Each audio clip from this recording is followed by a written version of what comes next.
When Clara Whitfield knocked on the cowboy's door like she didn't deserve an answer, she never expected Daniel Kane to invite her in or to discover that her desperate brother had framed him for cattle theft to claim the reward money.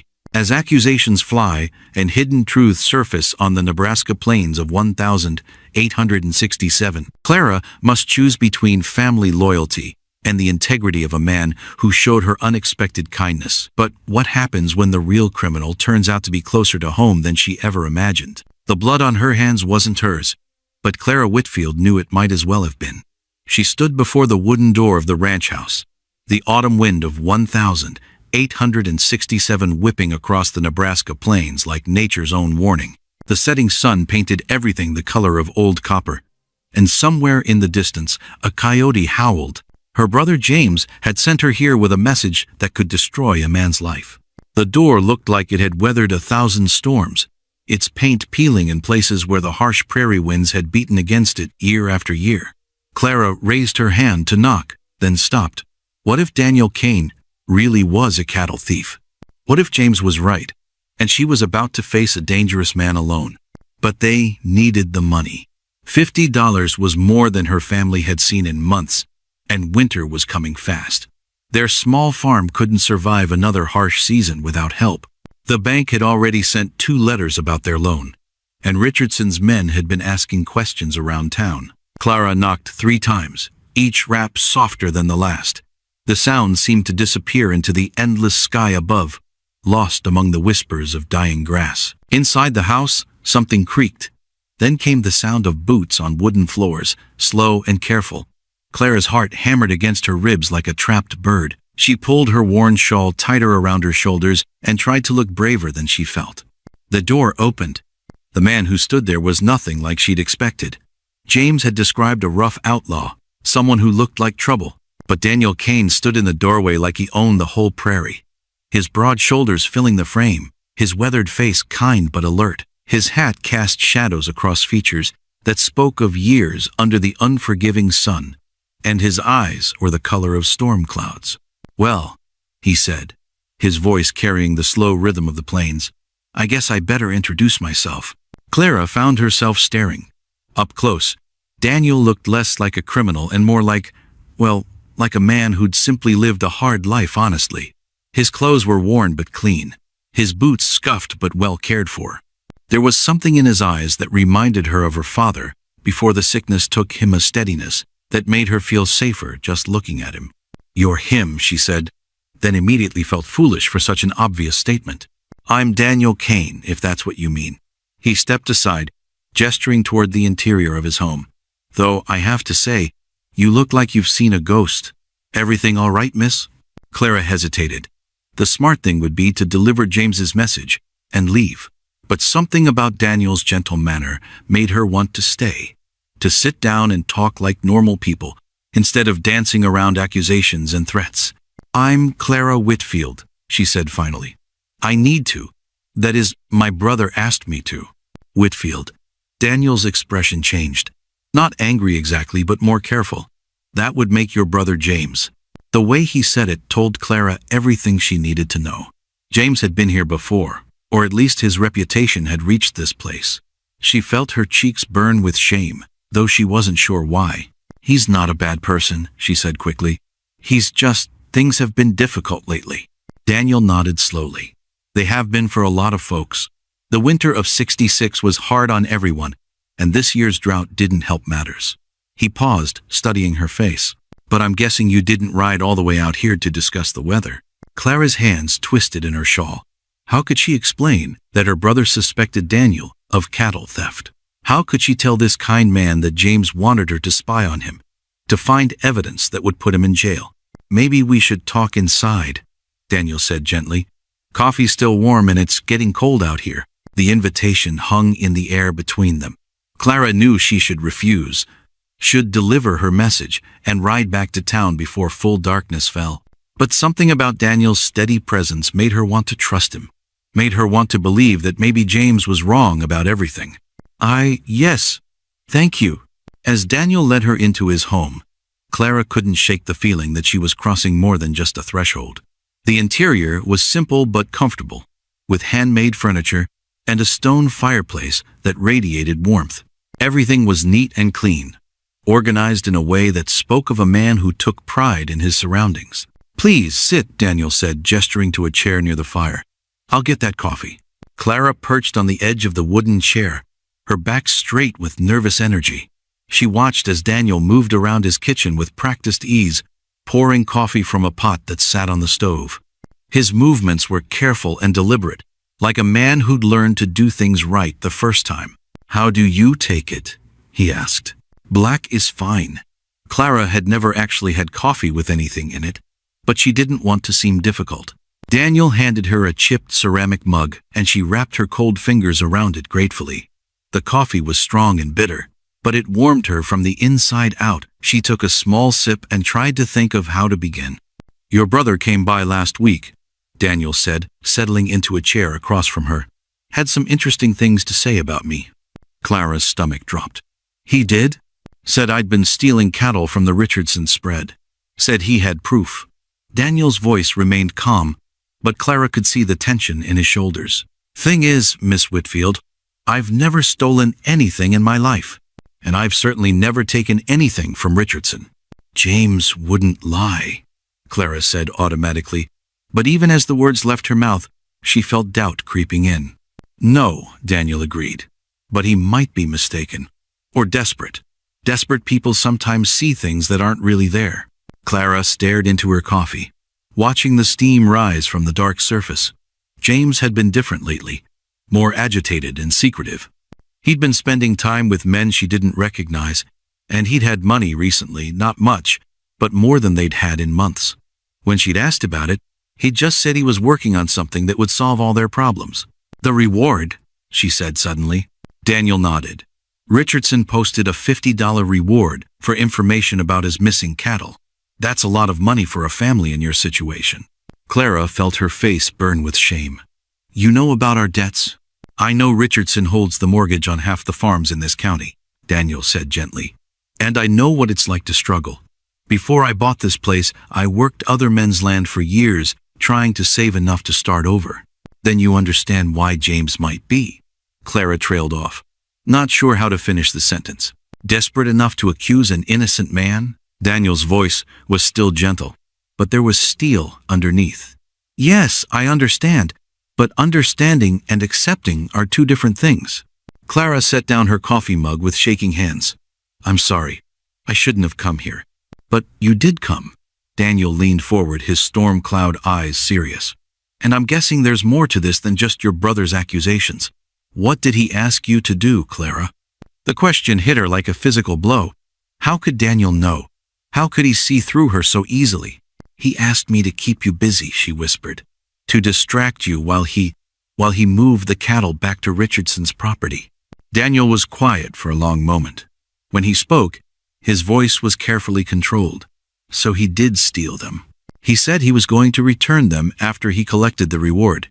He said it was like borrowing, not stealing." Clara's words came out in a rush. "He said no one would get hurt, and we'd finally have enough money to pay our debts." "And what did you say?" Clara looked up at him, surprised by the question. "I said I'd do it. I said I'd come here and lie to you." "But you're not lying now." "No," Clara said, and realized it was true. "I'm not." Daniel stood and walked to the window, looking out at the darkening prairie.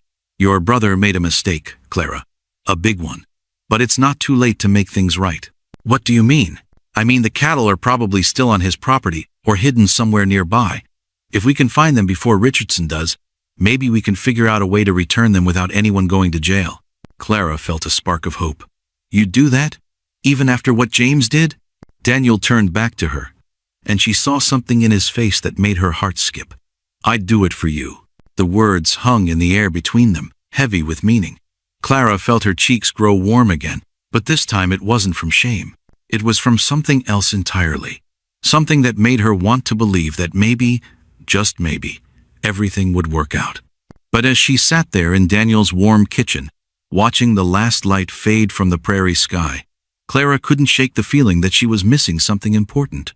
Something that would change everything she thought she knew about her brother, about Daniel, and about herself. Outside, the wind picked up again, rattling the windows and sending leaves skittering across the porch. And somewhere in the distance, she could swear she heard the sound of horses approaching. The horses arrived like thunder across the prairie, their hoofbeats drumming against the hard earth in a rhythm that made Clara's blood run cold. She jumped up from her chair, spilling coffee across Daniel's clean wooden table, and rushed to the window. "Get back," Daniel said sharply, his hand moving to the gun at his hip. "Now." Through the glass, Clara counted 6 riders silhouetted against the dying light. They moved with purpose, spreading out as they approached the house like wolves circling prey.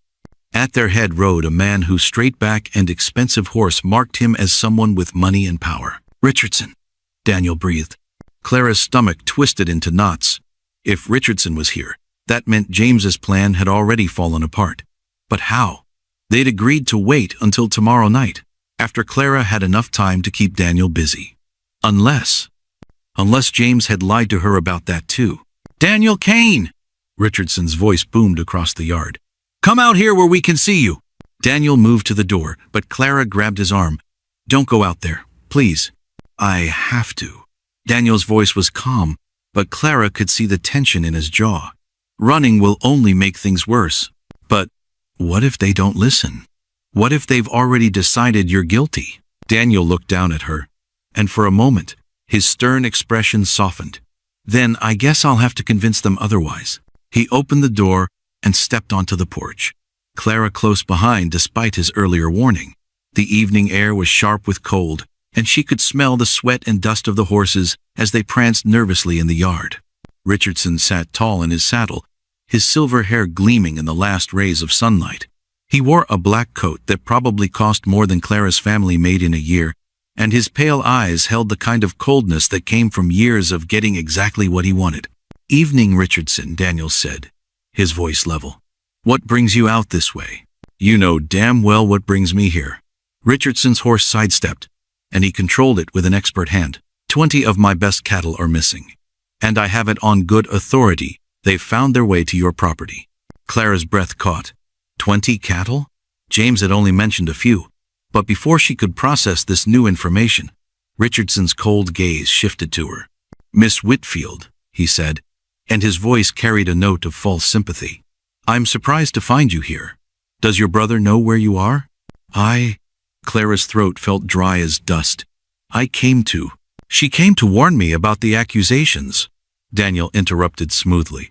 "Wanted to give me a chance to explain myself before anyone did anything rash." Richardson's smile was sharp as a blade. "How noble. And what exactly did you tell her, Kane?" "The truth. That I've never stolen anything in my life, and I've certainly never taken anything from you." "Is that so?" Richardson reached into his coat and pulled out a folded piece of paper. "Then perhaps you can explain this." He tossed the paper down, and it landed at Daniel's feet.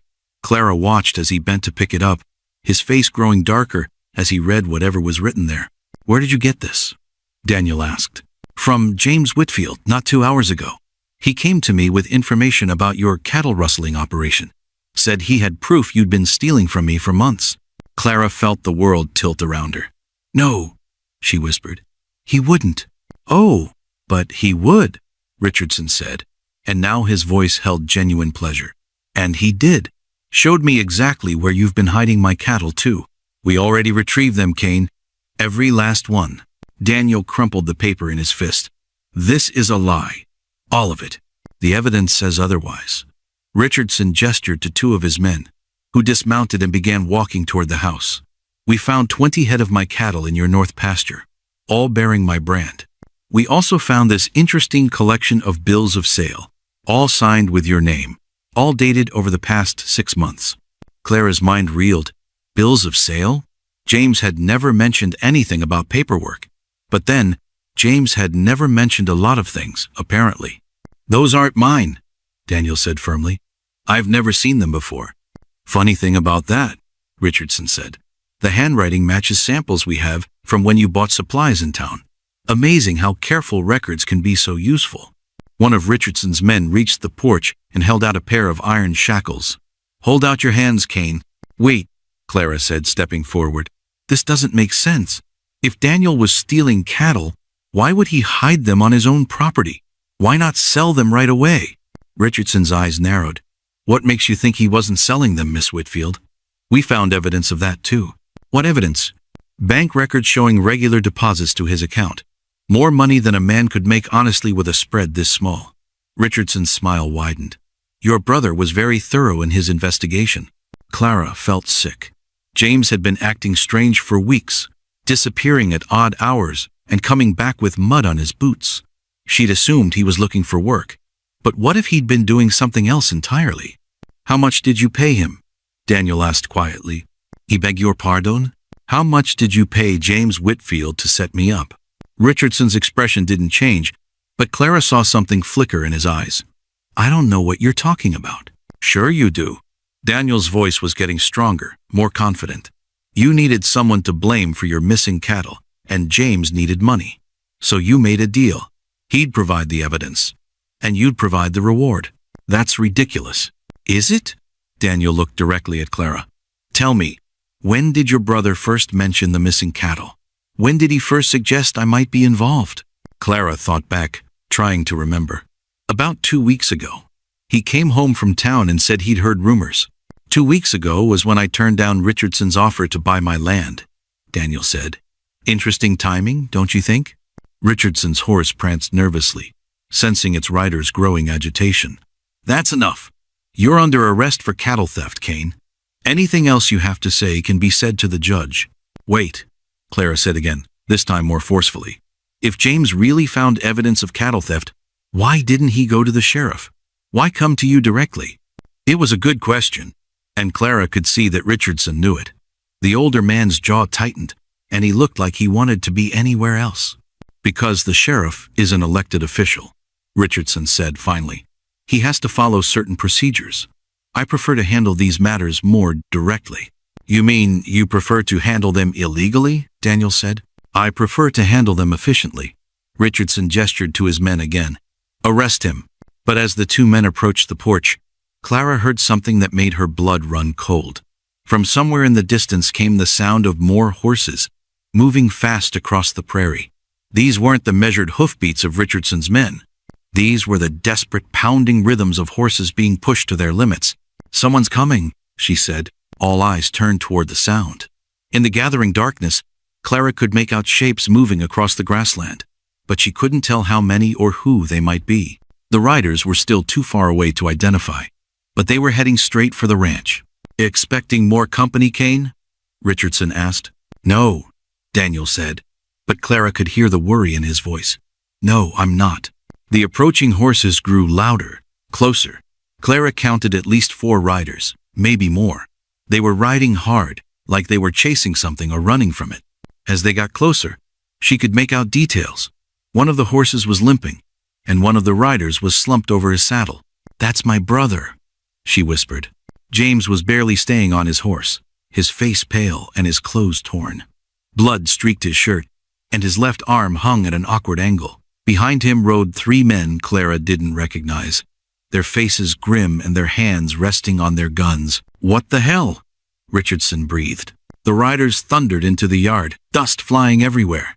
James's horse stumbled to a stop and he half fell, half slid from the saddle. Clara ran to him, catching him as he collapsed. James, what happened? They found out, James gasped. About the cattle. About everything. Who found out? The real thieves, James said, his voice barely above a whisper. The ones who've been stealing from Richardson all along. Clara looked up at the 3 men who had followed her brother. They sat their horses with the easy confidence of men who were used to violence, and their eyes held the kind of coldness that made her shiver. Evening, folks, the leader said, tipping his hat with mock politeness. Sorry to interrupt your little party, but we have some business to discuss. Richardson's face had gone pale. Who are you? Name's Cole Bradley, the man said. And these are my associates. We've been running a little operation in this area for the past few months, and we've run into a problem. What kind of problem? Daniel asked. Bradley's smile was sharp as a wolf's. The kind where someone's been taking credit for our work. Someone's been blaming an innocent man for crimes we committed. He looked directly at Richardson. And we can't have that. Clara felt her world shift again. The real cattle thieves? But that would mean... Daniel's innocent, she breathed. As a newborn lamb, Bradley confirmed. We've been watching him for weeks, making sure he was a good candidate for taking the blame. Upstanding citizen, lives alone, has enough cattle of his own that a few extra wouldn't be noticed right away. He paused. But then, your brother here got greedy.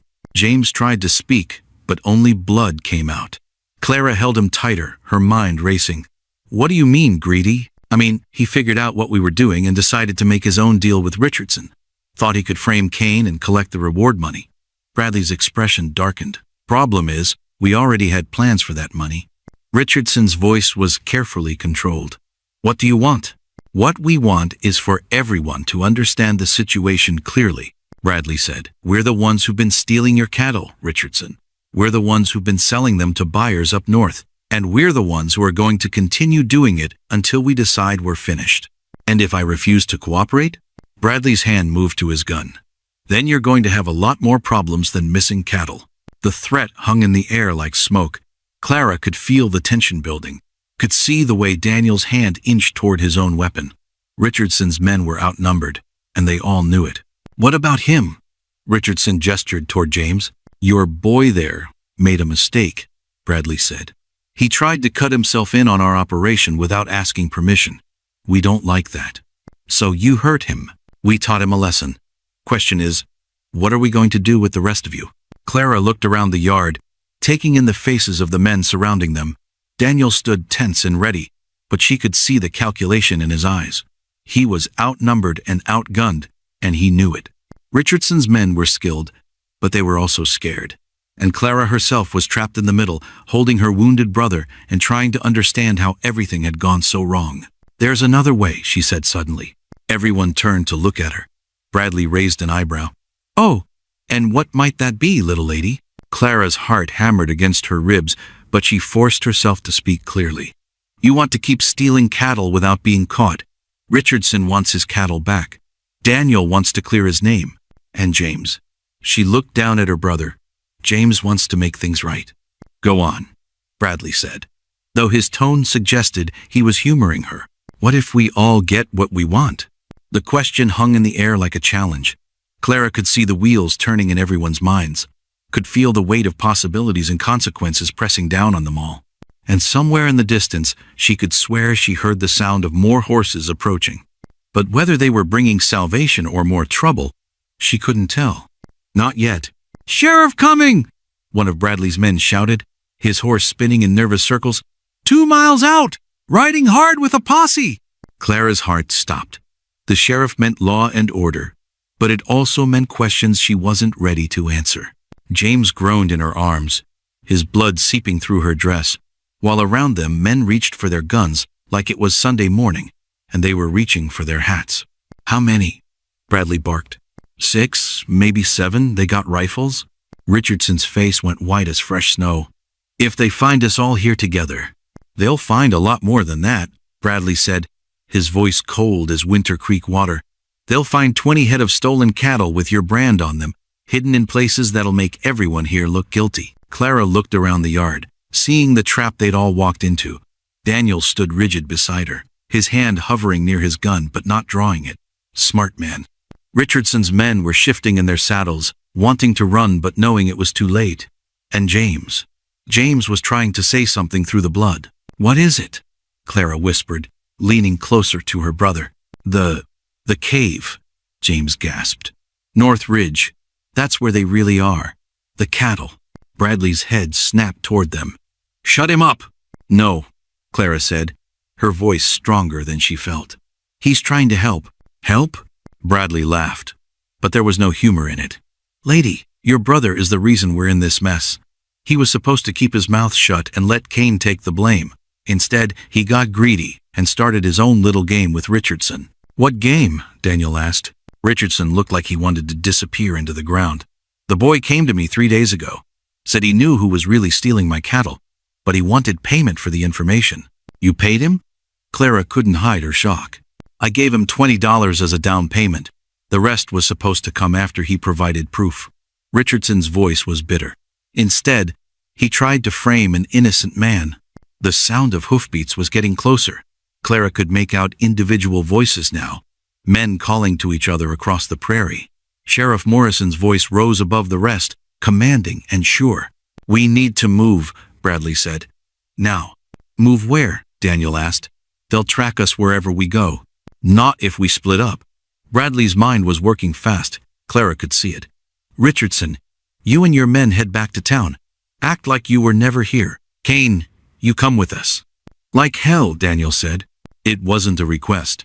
Bradley's gun was in his hand now, though Clara hadn't seen him draw it. "You're our insurance policy. If the sheriff wants to find his cattle thieves, he'll have to deal with us first." Clara felt the weight of impossible choices pressing down on her. If Daniel went with Bradley, she might never see him again. If he stayed, the sheriff would find them all together, and questions would be asked that had no good answers. "Take me instead," she said. Everyone stared at her.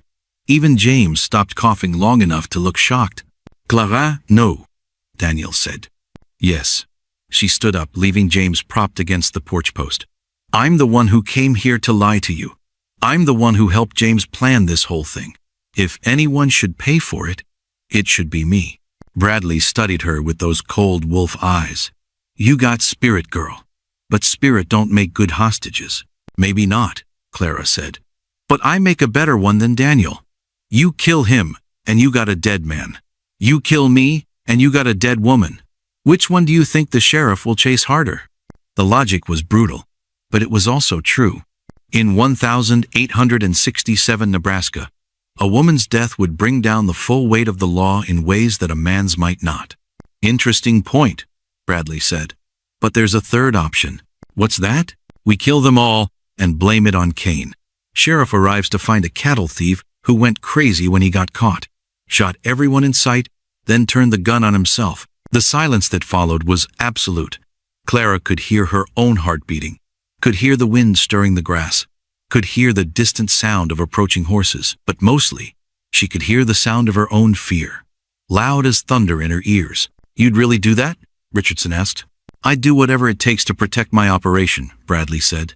"Question is, what would you do to protect yours?" Clara saw the moment when Richardson made his choice. It was there in his eyes, in the way his shoulders straightened, in the way he looked at her and Daniel like they were already dead. "The girl's right about one thing," Richardson said slowly.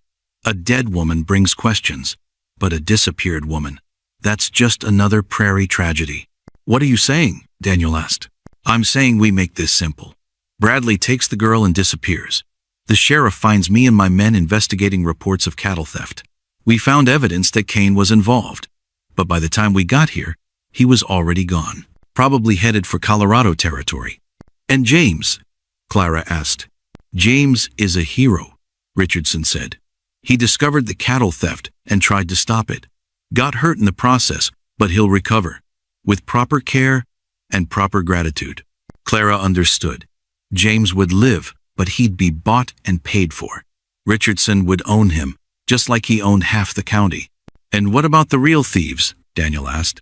"What happens when they steal more cattle?" "They won't," Richardson said, "because they'll be long gone. Won't you, Bradley?" Bradley's smile was sharp as a knife. "That depends on how generous you're feeling, Richardson. A man's got to make a living." "How much?" $5,000. "And we disappear forever." Clara's head spun. $5,000 was more money than most people saw in a lifetime. But for a man like Richardson, it might be worth it to make his problems disappear. "And if I refuse?" "Then you get to explain to the sheriff why you're standing in a yard full of dead bodies." The hoofbeats were close now. Clara could make out individual horses, could hear the jingle of spurs and the creak of leather saddles. Sheriff Morrison's voice carried clearly on the wind. "Spread out, boys. Check the barn first." "Decision time," Bradley said. Richardson looked around the yard, taking in the scene. His men nervous and ready to run. Daniel, calm but outnumbered. James, bleeding and barely conscious. And Clara, standing in the middle of it all like the eye of a storm. "Done," Richardson said. "But I want proof that you'll keep your word." "What kind of proof?" "The girl stays here, with me. If you disappear like you promised, I'll let her go. If you don't, she dies," Bradley finished. "I like it. Clean and simple." "No," Daniel said. "I won't let you use her like that. You don't have a choice, Richardson said, unless you want to explain to the sheriff why you're standing over a yard full of bodies. Clara felt the trap closing around them all. In a few minutes, Sheriff Morrison would arrive with his posse. They would find a scene that could be interpreted in a dozen different ways, and whoever controlled the story would control the outcome. There's another way, she said suddenly. What now? Bradley asked, but he sounded more curious than annoyed. What if we tell the truth? The suggestion hung in the air like smoke. Clara could see the wheels turning in everyone's minds, could feel the weight of possibilities and consequences pressing down on them all. The truth? Richardson laughed, but it was a bitter sound. The truth is that we're all guilty of something. The truth is that there are no innocent people in this yard. Maybe not, Clara said. But there are people who want to make things right. She looked at Daniel, saw the understanding in his eyes. Looked at James, who was trying to nod despite his injuries. Even looked at Richardson, who seemed to be considering possibilities he hadn't thought of before. What are you proposing? Daniel asked. I'm proposing that we stop running from the truth and start using it, Clara said. Sheriff Morrison is an honest man. What if we tell him everything? What if we make a deal? Bradley's laugh was sharp as glass. What kind of deal? The kind where everyone gets what they really want, Clara said. You want to leave Nebraska without getting caught. Richardson wants his cattle back and his reputation intact. Daniel wants to clear his name. James wants to make up for what he did wrong. And what do you want? Bradley asked. Clara looked around the yard one more time, taking in the faces of the men who held her fate in their hands. I want to stop being afraid, she said. I want to stop running from things I can't control and start fighting for things I can. The sound of hoofbeats was very close now. Clara could make out Sheriff Morrison's voice calling out orders. Johnson, check the house. Williams, cover the back. Everyone else, stay mounted and ready. Time's up, Bradley said. What's it going to be? Clara took a deep breath. Sheriff Morrison, she called out, her voice carrying across the prairie. We're here, and we need to talk. The reaction was immediate and chaotic. Richardson cursed and reached for his gun. Bradley's men spun their horses toward the sound of approaching lawmen. Daniel stepped in front of Clara, his own weapon finally clearing leather. And James, bleeding and barely conscious, smiled. Good girl, he whispered, finally doing something right. The first rifle shot cracked across the evening air like thunder, and Clara knew that whatever happened next, there would be no going back. The bullet screamed past Clara's ear and buried itself in the wooden post behind her, sending splinters flying like angry wasps. She hit the ground hard, Daniel's weight crushing her as he tackled her to safety behind the porch steps. Stay down, he shouted over the chaos of gunfire and shouting horses. Sheriff Morrison's voice boomed across the yard. Throw down your weapons. You're surrounded. But Bradley and his men weren't the surrendering type. They wheeled their horses in tight circles, firing at anything that moved, using the confusion to cover their escape. One of Richardson's men screamed and fell from his saddle, clutching his shoulder. The barn, Bradley shouted to his men. We can hold them off from there. Clara pressed herself against the cold earth, feeling Daniel's heart pounding against her back. Around them, the evening air filled with smoke and the sharp crack of rifle fire. She could hear James groaning somewhere nearby, could hear Richardson shouting orders to his men. We need to get to cover, Daniel said in her ear. The house. Can you make it? Clara nodded, though she wasn't sure she could. Her legs felt like water, and her hands were shaking so hard she could barely grip the porch railing. But Daniel was already moving, pulling her up and half carrying her toward the door. They made it just as another volley of shots rang out. Daniel kicked the door open and shoved Clara inside, then spun around to help James. Richardson's men were scattered across the yard, some taking cover behind water troughs, others trying to calm their spooked horses. This is madness, Richardson said, stumbling through the doorway with blood on his face. We need to get out of here. No, Clara said, surprising herself with the firmness in her voice. We need to end this. End it? Richardson stared at her like she'd lost her mind. Girl, there are armed men shooting at us. The only way to end this is to run. Running is what got us into this mess, Clara said. Everyone running from the truth, running from responsibility, running from each other. Another shot shattered the window, sending glass flying across the floor. Daniel pushed Clara away from the opening and peered out carefully. "Bradley's in the barn," he reported. "Got 2 men with him. Sheriff's got them pinned down, but they're not going anywhere." "What about the others?" Clara asked. "Scattered. Some of Richardson's men are down, but I can't tell how bad." James was propped against the wall, his face pale but his eyes alert. "Clara," he whispered, "I need to tell you something." She knelt beside him, ignoring the bullets whistling outside. "What is it?" "The cave. North Ridge. That's where Bradley's been hiding the cattle he stole. Not just Richardson's, others too. Maybe 50 head total." "Why didn't you tell me before?" "Because I was scared," James said. "Scared of what would happen if everyone knew how deep I was in this mess." Clara felt a stab of understanding. Fear had been driving all of them, making them do things they never would have considered in the clear light of day. "Sheriff Morrison," she called out the broken window. "I need to talk to you." "Clara, don't," Daniel warned. "It's too dangerous." "Everything's dangerous now," she said. "But maybe we can make it less dangerous." She stood up, ignoring Daniel's protests, and moved to the window. Outside, the shooting had stopped, but the tension was thick as smoke. "Sheriff Morrison," she called again. "It's Clara Whitfield. I have information about the stolen cattle." A long pause. Then Morrison's voice, cautious but interested. "What kind of information?" "The kind that can end this without anyone else getting hurt." Another pause. Clara could see the sheriff now, crouched behind a water trough with his rifle ready. He was a big man with gray hair and steady eyes, the kind of man who thought before he acted. "What do you want to tell me, Miss Whitfield?"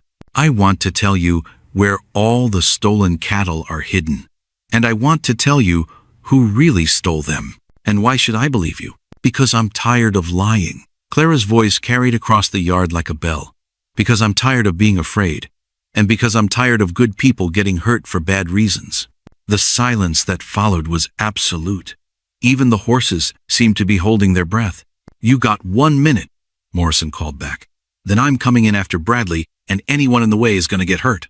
Clara took a deep breath. This was it. The moment when she stopped being a victim of other people's choices and started making her own. "Bradley and his men have been stealing cattle for months," she shouted. "They've been hiding them in a cave on the North Ridge. They set up Daniel Kane to take the blame." "And how do you know this?" "Because my brother found out about it. He tried to make his own deal with Richardson, but Bradley caught him." "What kind of deal?" Clara looked at Richardson, who was staring at her with a mixture of fear and admiration. "The kind where my brother would provide false evidence against Daniel in exchange for reward money." "She's lying," Bradley's voice came from the barn. "Don't listen to her." "Am I?" Clara called back. "Then why don't you tell the sheriff about the bills of sale you forged? The bank records you faked? The cattle you moved to Daniel's property in the middle of the night?" The silence from the barn was answer enough. "Miss Whitfield," Morrison said, his voice thoughtful, "if what you're saying is true, then you and your brother are guilty of conspiracy." "Yes," Clara said. "We are, and we're ready to face the consequences." She could hear Daniel's sharp intake of breath behind her. This wasn't what he'd expected. This wasn't what anyone had expected. "But," Clara continued, "we're also ready to make it right. We can lead you to the hidden cattle. We can testify against the real thieves. And we can help you understand exactly how this whole mess started. And what do you want in return?" Clara thought about it. What did she want? Safety? Security? A chance to start over somewhere else? "I want justice," she said finally. "Real justice. Not the kind where innocent people get blamed for things they didn't do. Not the kind where rich men buy their way out of trouble. Not the kind where scared people make bad choices because they don't see any good ones. That's a tall order, Miss Whitfield. Maybe. But it's the only one worth filling." Morrison was quiet for a long moment. Clara could see him thinking, weighing options, considering consequences. Finally, he spoke. "Bradley, you hear all that?" "I heard it," came the reply from the barn. "What do you got to say about it?" "I got to say that little girl is smarter than she looks." The admission hung in the air like smoke. Clara felt her heart skip a beat. Was Bradley actually going to confess? "Smart enough to know when she's beat," Bradley continued. "Question is, are you smart enough to know when you're making a mistake?" "What kind of mistake?" "The kind where you believe a story that's too good to be true," Bradley said. The kind where you trust people who got reason to lie to you. Clara felt her courage wavering. Bradley was right about one thing. She did have reason to lie. She was guilty of conspiracy, of helping to frame an innocent man. Why should the sheriff believe her now? Sheriff Morrison, Daniel said, stepping up beside her. I know you got no reason to trust me, but I've lived in this county for 3 years. I've done business with honest people. I've paid my taxes and kept my word. And I'm telling you that everything Clara just said is true. Bradley and his men are the real thieves. They set me up to take the blame, and they're not going to stop until someone stops them. You got proof of that? I got proof of something better, Daniel said. I got proof that there are people willing to stand up and tell the truth, even when it's going to cost them. Clara looked at him, saw the strength in his eyes, the steadiness that had attracted her from the beginning. He was right. This wasn't about proof anymore. This was about courage. Sheriff Morrison, she called out. I'm coming out there, unarmed. I'm going to tell you everything I know, and then I'm going to face whatever consequences come from it. Clara? No, Daniel said. It's too dangerous. Maybe, Clara said. But it's also necessary. She moved toward the door, her heart pounding but her mind clear. Behind her, she could hear Richardson cursing, James trying to call out a warning, Daniel starting to follow. But she didn't stop. She couldn't stop. Not now. She opened the door and stepped out into the dying light of the Nebraska evening, her hands raised, her voice steady. Sheriff Morrison, she said, I'm ready to tell you the truth. All of it.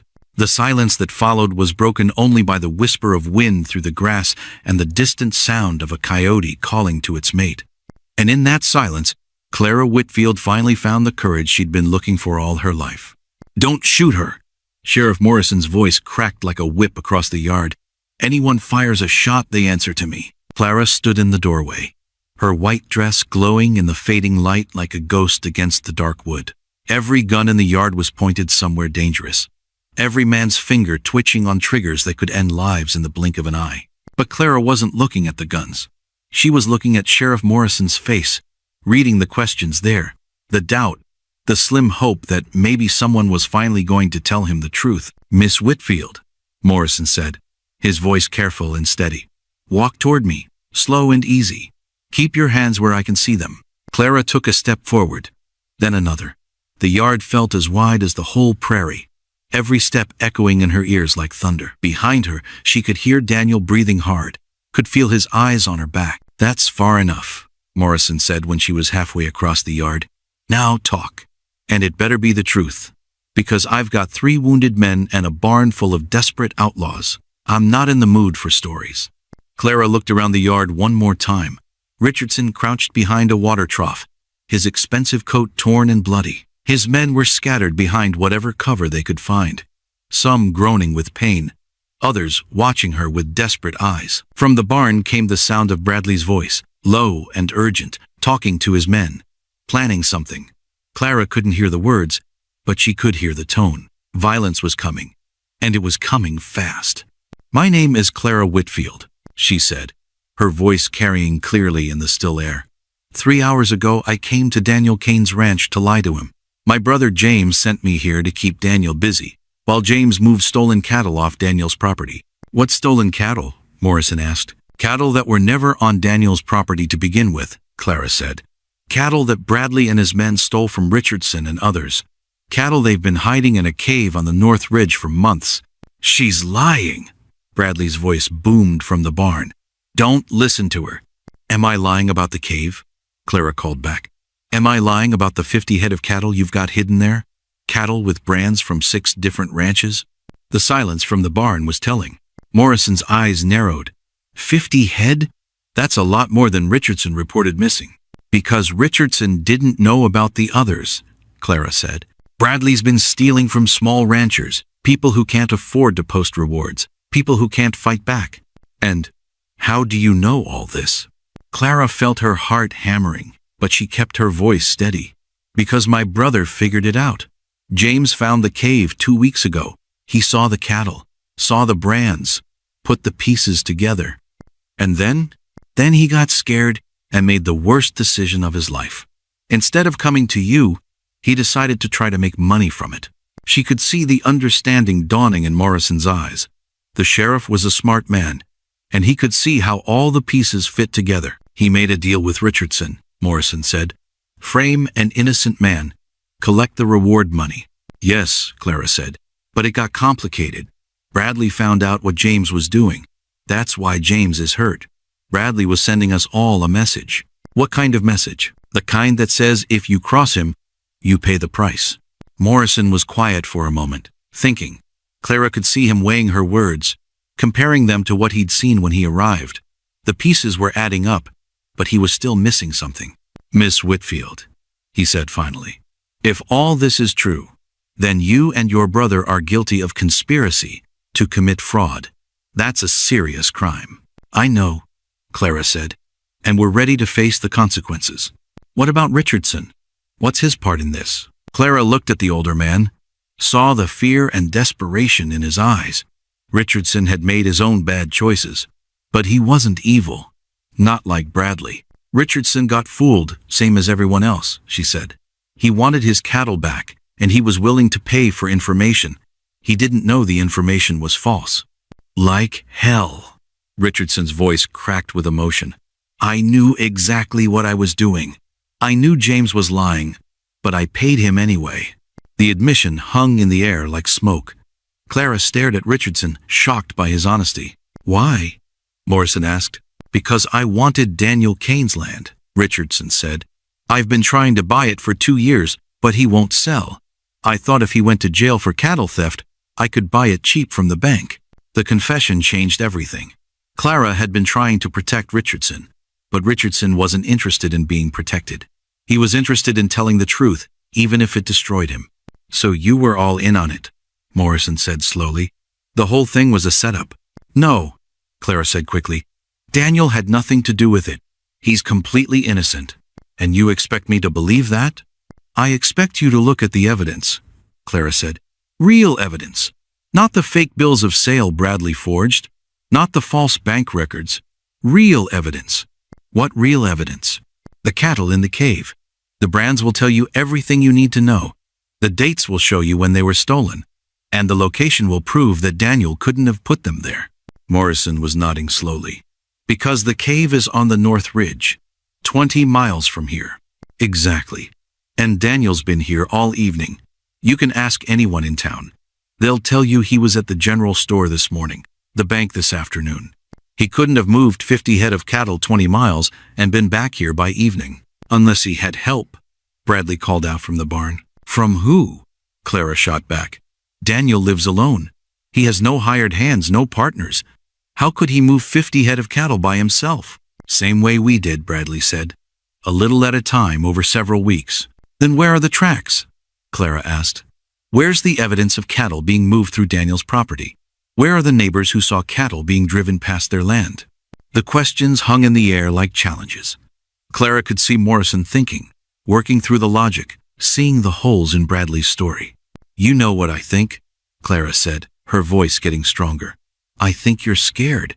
I think you know your story is falling apart, and you're trying to drag innocent people down with you. You little... Bradley's voice was cut off by the sound of an explosion. The barn door flew open, and smoke poured out like a gray river. Bradley and his men came charging out, guns blazing, using the confusion to make their escape. Take cover, Morrison shouted. But Clara was already moving, running toward the house, toward Daniel, toward safety. Behind her, the yard erupted in gunfire and shouting.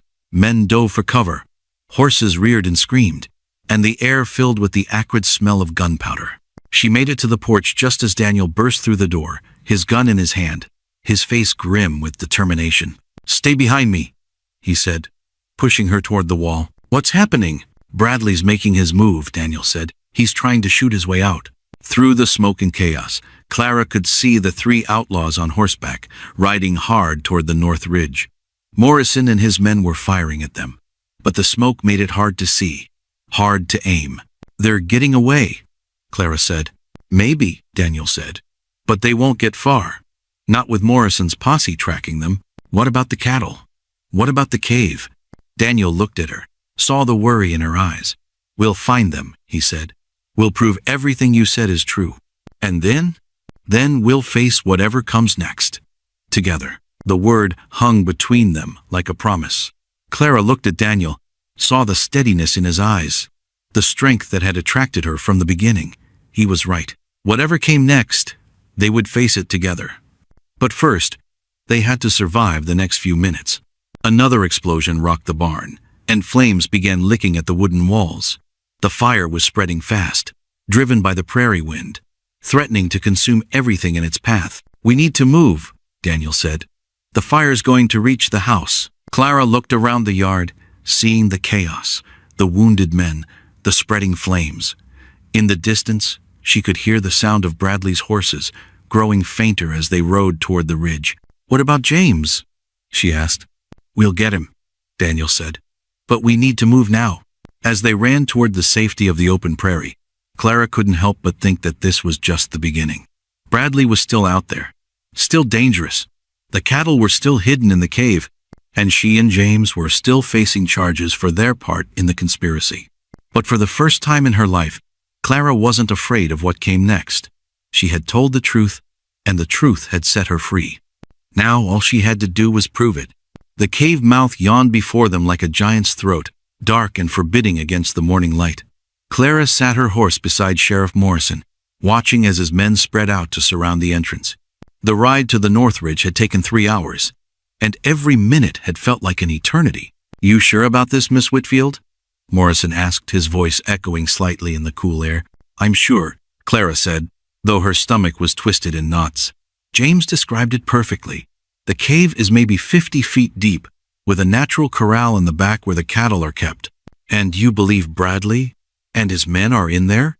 "Where else would they go?" Daniel said, riding up beside them. "They know every inch of this ridge. They've been using it as their base for months." Morrison nodded grimly. "Then we do this careful and quiet. I don't want any more shooting if we can avoid it." They'd left James back at the ranch, tended by the town doctor who'd arrived just after dawn. The young man was hurt bad, but he'd live.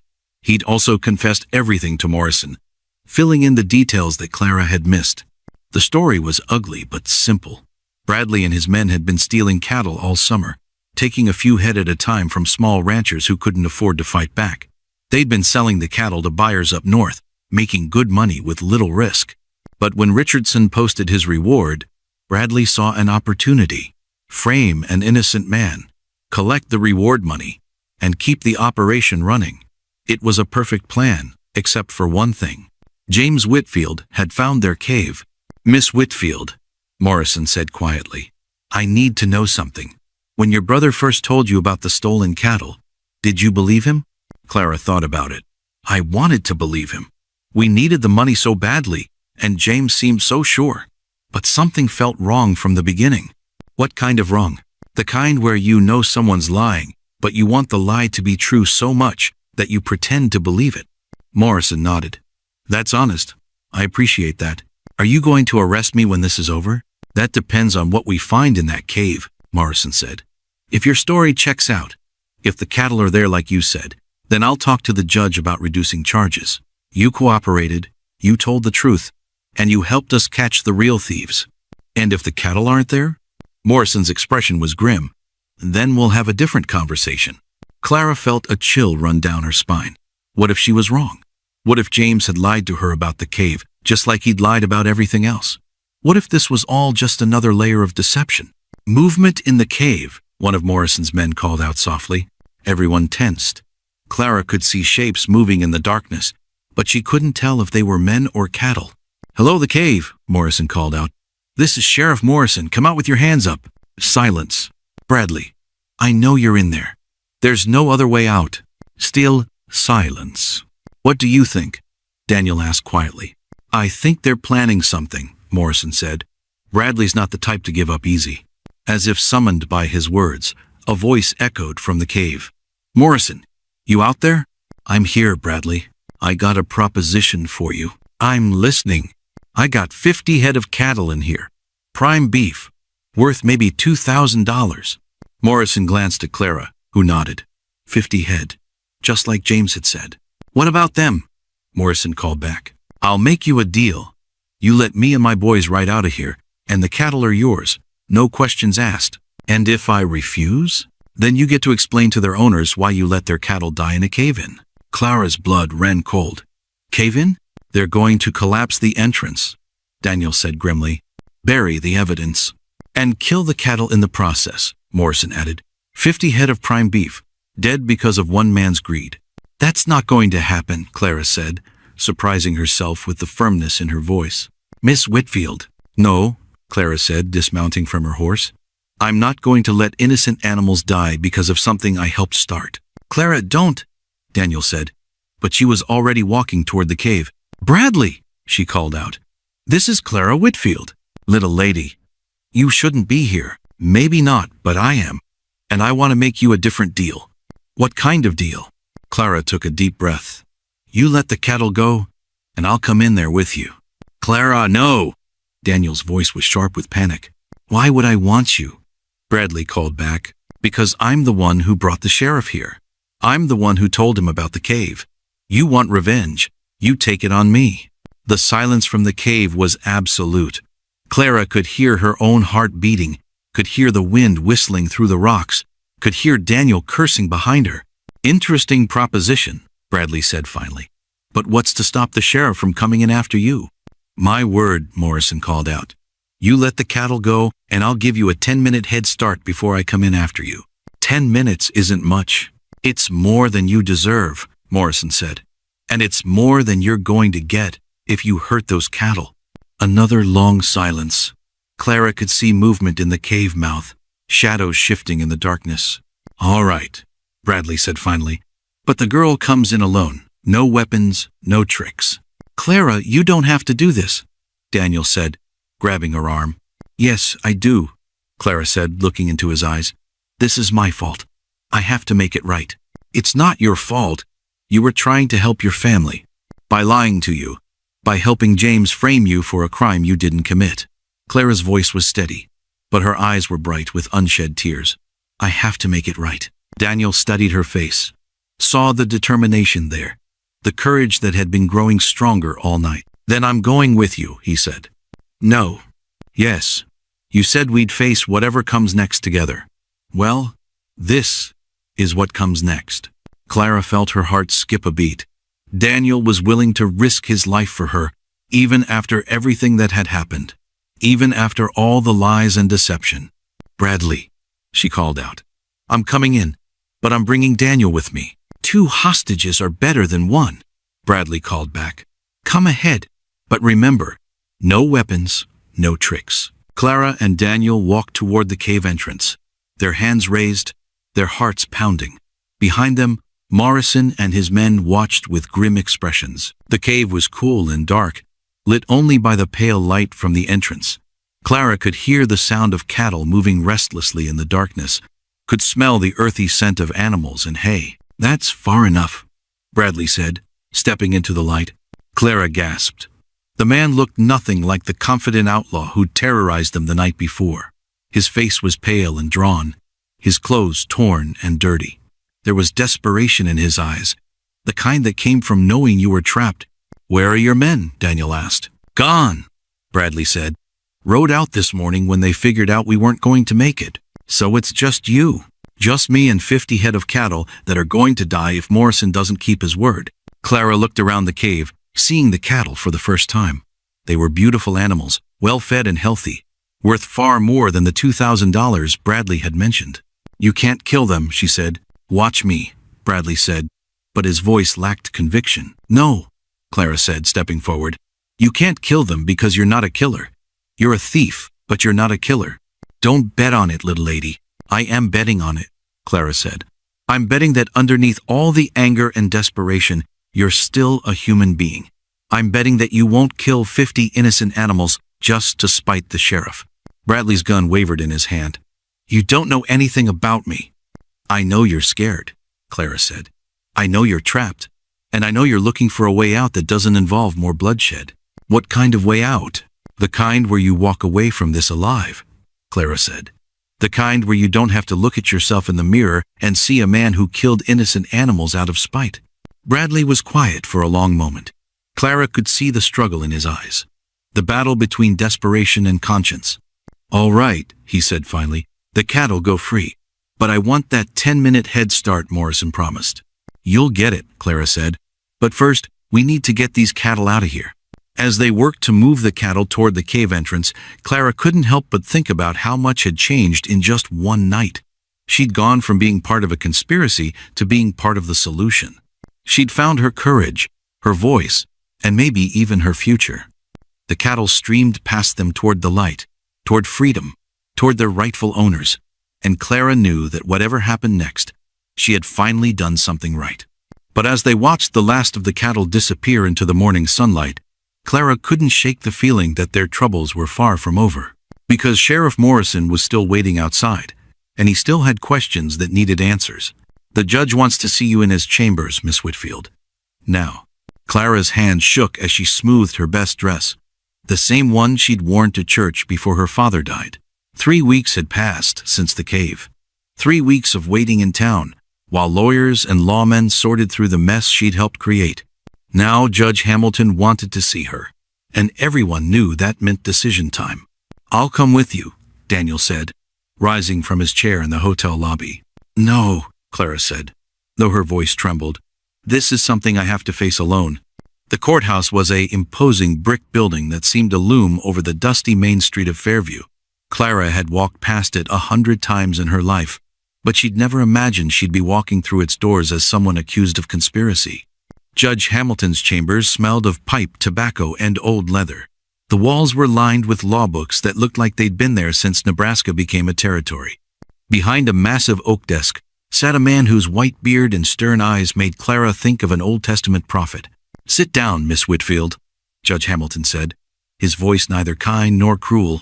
We have much to discuss. Clara perched on the edge of a wooden chair, her hands folded in her lap. Through the window, she could see the main street of Fairview, where people were going about their daily business. Normal people with normal problems. Not people who'd helped frame innocent men for crimes they didn't commit. I've read Sheriff Morrison's report, the judge said, opening a thick folder. I've also read the statements from your brother, from Mr. Richardson, and from Mr. Kane. Quite a story, Miss Whitfield. Yes, sir. The question before me is simple. What should be done with you? Clara's throat felt dry as dust. I'm ready to accept whatever punishment you think is fair, Your Honor. Are you? Judge Hamilton leaned back in his chair, studying her. Do you understand the seriousness of what you've done? Conspiracy to commit fraud is a felony. The minimum sentence is 2 years in prison. 2 years. Clara felt the words hit her like a physical blow. 2 years in a cell. 2 years away from the prairie. 2 years away from Daniel. However, the judge continued, there are mitigating circumstances. You cooperated fully with the authorities. You helped recover the stolen cattle, and you put yourself in danger to ensure that justice was served. Clara looked up, hope flickering in her chest. What does that mean? It means I have options, Judge Hamilton said. Prison is one option, but there are others. What kind of others? Community service, restitution to the victims, probation with conditions. The judge paused, his eyes never leaving Clara's face. The question is, which option serves justice best? Clara thought about everything that had happened, everything she'd learned about herself and about the world. I want to make it right, Your Honor, whatever it takes. Making it right isn't just about punishment, Miss Whitfield. It's about understanding why you made the choices you did, and making sure you never make them again. I understand. Do you? Tell me, what would you do if you found yourself in the same situation again? If your family was desperate? If someone offered you easy money for doing something you knew was wrong? Clara thought about it, really thought about it. 3 weeks ago, she might have given the judge the answer she thought he wanted to hear. But now, she knew better. I'd find another way, she said. I'd work harder, ask for help, do whatever it took to solve the problem honestly. Because I learned that there's no such thing as easy money. There's always a price, and usually it's higher than you think. Judge Hamilton nodded slowly. That's a wise answer. Now, let me ask you something else. What do you think should happen to your brother? The question caught Clara off guard. James. He's the one who started this whole mess. He's the one who found the cave, who made the deal with Richardson, who sent you to lie to Mr. Kane. What should be done with him? Clara felt torn. James was her brother, her family, the only relative she had left. But he was also the one who'd gotten them into this terrible situation. He should face the consequences too, she said finally. But he's already been punished. He was hurt badly, and he's been sick with guilt ever since. Maybe we could work together to make things right. Together? The cattle that were stolen came from 6 different ranchers. Small ranchers. People who couldn't afford to lose even a few head. What if James and I worked to repay them? What if we found a way to make up for what they lost? Judge Hamilton's eyebrows rose. That would take years. The value of 50 head of cattle is substantial. Then we'll work for years, Clara said. However long it takes. And what about your own future? Your own plans? Clara looked out the window again, seeing the main street, the prairie beyond, the endless sky that had always made her feel small and insignificant. But now, it made her feel something else. Free. I want to build something, she said. Not just for myself, but for other people. I want to help families who are struggling, who are facing the same kind of desperation that made James and me make such bad choices. What kind of help? I don't know yet. Maybe a lending circle, where people can borrow money without going to the bank. Maybe a place where people can get advice, help with their problems before they get desperate enough to do something stupid. Judge Hamilton was quiet for a long moment. Clara could hear the clock on the wall ticking, could hear the sound of wagons passing on the street outside. Miss Whitfield, he said finally, I'm going to make you an offer. It's not a typical sentence, but then this isn't a typical case. What kind of offer? 5 years probation. No jail time. But during those 5 years, you'll work to repay the victims of the cattle theft. You'll also provide 100 hours of community service each year. And you'll report to me personally every month to discuss your progress. Clara's heart leaped. You mean I can stay here? In Fairview. You can stay wherever you choose, as long as you meet the conditions of your probation. The judge paused. There's one more condition. What's that? You'll work with the county to establish the kind of program you just described. A place where people can get help before they make the kinds of mistakes you and your brother made. Clara felt tears streaming down her face. You'd trust me to do that? After everything I've done? I'd trust you to do that because of everything you've done, Judge Hamilton said. Because you've learned that actions have consequences, and that the only way to truly make amends is to help prevent others from making the same mistakes. What about James? Your brother will face similar conditions, if he accepts them. Clara nodded, wiping her eyes. He will. I'll make sure he does. Then we have an agreement. Judge Hamilton stood up, extending his hand. Don't disappoint me, Miss Whitfield. I won't, Your Honor. I promise. As Clara left the courthouse, she felt lighter than she had in weeks. The future was still uncertain, but for the first time since this whole mess started, she felt like she had some control over it. Daniel was waiting for her on the courthouse steps, his hat in his hands, worry written across his face. How did it go? He asked. Better than I hoped, Clara said, and then she was in his arms, feeling safe and loved and forgiven. So what happens now? Daniel asked. Clara looked out at the prairie, at the endless sky, at the future that stretched before them like an unwritten story. Now we build something, she said, together. But as they walked down the main street of Fairview, Clara couldn't shake the feeling that someone was watching them. Someone who didn't want them to succeed. Someone who had their own plans for the future. The fire started at midnight, and by the time Clara smelled the smoke, half of Daniel's barn was already in flames. She threw on her dress and ran outside, her heart pounding as she saw the orange glow against the night sky. Daniel! She screamed, but there was no answer from the house. The barn was fully engulfed now, the fire roaring like a living thing. Clara could hear the terrified lowing of cattle, could see shapes moving in the corral behind the burning building. The animals were trapped, and unless someone did something quickly, they would all die. She ran toward the corral, ignoring the heat and smoke, her mind focused on one thing, getting the gate open. The metal latch was hot enough to burn her fingers, but she managed to work it free. The cattle streamed out, bellowing their terror, running toward the safety of the open prairie. Clara, get back. She turned to see Daniel running toward her, his face blackened with soot, his clothes singed. Behind him came Sheriff Morrison and 3 of his deputies, all carrying buckets of water. Where were you? Clara asked, coughing from the smoke. In town, Daniel said. grabbing her arm and pulling her away from the burning barn. "Morrison came to get me. Someone reported seeing suspicious riders near the ranch." "Suspicious riders?" "Bradley's men," Morrison said grimly. "The ones who got away. Looks like they decided to send you a message." Clara felt her blood run cold.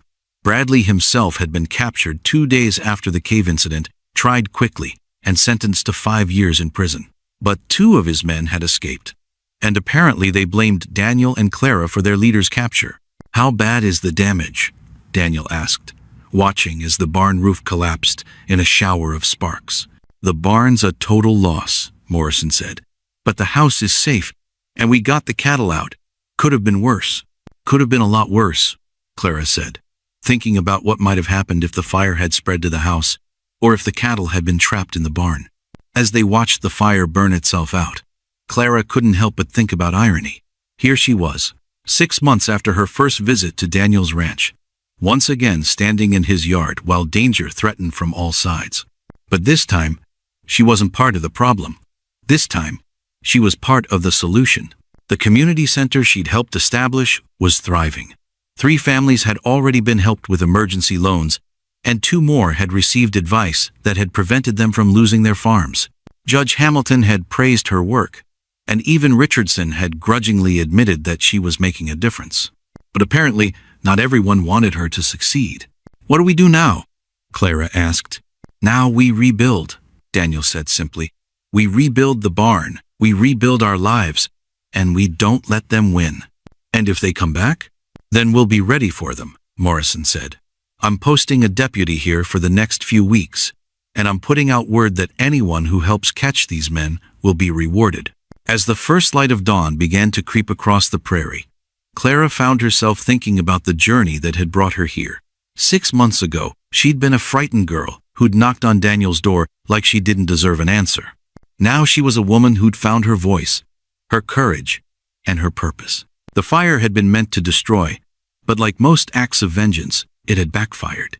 Instead of driving Clara and Daniel apart, it had brought them closer together. Instead of destroying their work, it had strengthened their resolve. "Daniel," Clara said as they watched the sun rise over the remains of the barn. "Yeah? Do you remember what you said to me that first night, when I knocked on your door?" Daniel smiled, his face still streaked with soot. "I said I guessed I better introduce myself. And then you invited me in for coffee." "Best decision I ever made," Daniel said, pulling her close. "Even though it led to all this trouble?" "Especially because it led to all this trouble," Daniel said. "Because without the trouble, we never would have found out what we're really made of." Clara looked around at the scene of destruction, at the blackened timbers and the scattered debris. But she also saw the cattle grazing peacefully in the distance, saw the house standing strong and undamaged, saw the future stretching before them like an unwritten promise. "So, what do we do first?" she asked. "First, we have breakfast," Daniel said. "Then we start planning the new barn. And then we get back to work." "What kind of work?" "The kind that matters," Daniel said. "The kind that helps people. The kind that makes the world a little bit better than it was before." Clara nodded, feeling a sense of purpose she'd never experienced before. The fire had been meant to end their story, but instead, it had given them a new beginning. As they walked toward the house, Clara couldn't help but smile. She'd come to Daniel's ranch as a liar and a conspirator. She was staying as his partner, his equal, his future wife. And if Bradley's men wanted to try to stop them, they were welcome to try. Because Clara Whitfield had finally learned something important. She didn't just deserve an answer when she knocked on life's door. She deserved to be the one giving the answers. 6 months later, Clara stood in the same spot where Daniel's barn had burned, but now she was looking at something entirely different. The new barn was bigger and better than the old one, with modern ventilation and safety features that would prevent future fires. But more importantly, it served a dual purpose. Half of it was still a barn, housing Daniel's growing herd of cattle, but the other half had been converted into a meeting hall for the community center, a place where people could come for help, advice, and support. "You ready for this?" Daniel asked, adjusting his tie. Clara looked down at her wedding dress, a simple but elegant white gown that she'd sewn herself. "I've been ready for this my whole life," she said. "I just didn't know it until I knocked on your door." The wedding was small but perfect. Judge Hamilton performed the ceremony. Sheriff Morrison served as Daniel's best man, and even Richardson was there, looking uncomfortable but sincere in his congratulations.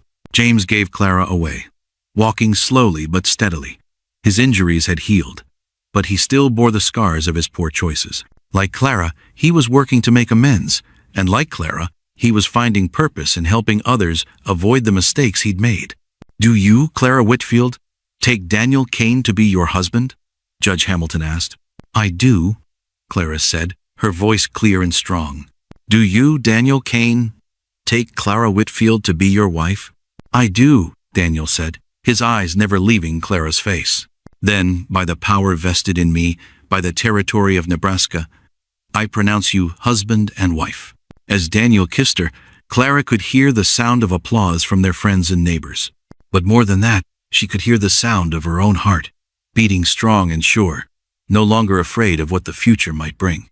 The reception was held in the new barn, with music and dancing and enough food to feed half the county. As Clara danced with her new husband, she caught sight of a familiar figure standing in the doorway. Sheriff Morrison was talking to a man she didn't recognize, a man with hard eyes and a badge on his chest. As she watched, Morrison nodded toward her and Daniel, and the stranger made a note in a small book. "Daniel," Clara said quietly, "who's that man talking to Morrison?" Daniel looked where she was pointing, and his expression grew serious. "I don't know, but I have a feeling we're about to find out." As the song ended, Morrison approached them, the stranger close behind. "Daniel, Clara," Morrison said, "I'd like you to meet Marshal Johnson from the territorial capital. He's got some news about Bradley and his men." Clara felt a chill run down her spine. "What kind of news?" "The kind that changes everything," Marshal Johnson said. "Bradley escaped from prison 3 days ago, and he's heading this way." The words hit Clara like a physical blow. Bradley, the man who'd started this whole mess, was free, and he was coming for them. "What do we do?" she asked. "We do what we've always done," Daniel said, taking her hand. "We face it together."